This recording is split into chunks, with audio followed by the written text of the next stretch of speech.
President Trump was hit with a gag order and what that means in his current lawsuit. So I think this is something we need to talk about. We need to break down a little bit for those who are like me, who maybe don't know all the ins and outs of the law when it comes to this kind of topic. Yep. What does this mean for President Trump moving forward? As we know, the law takes quite a while, and we are heading into an election season rapidly. He can't defend himself in the court of public opinion. You said they can attack him still. Well, Joe Biden's going to attack him. I mean, and other Republicans may attack him in the primaries.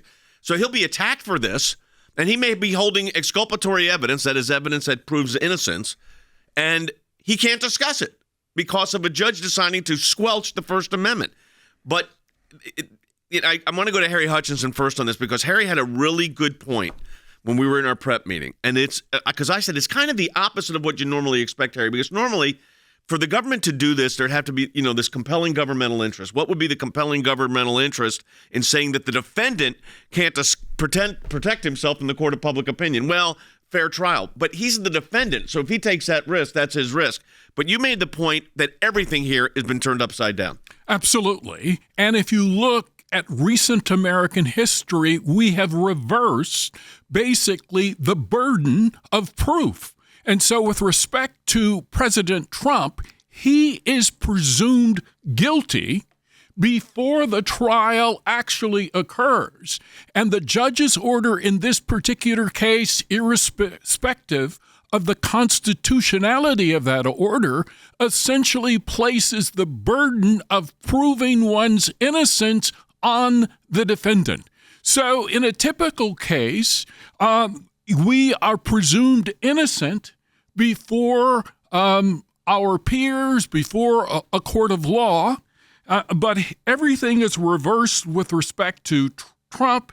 Here, Trump, as I suggested earlier, is presumed guilty.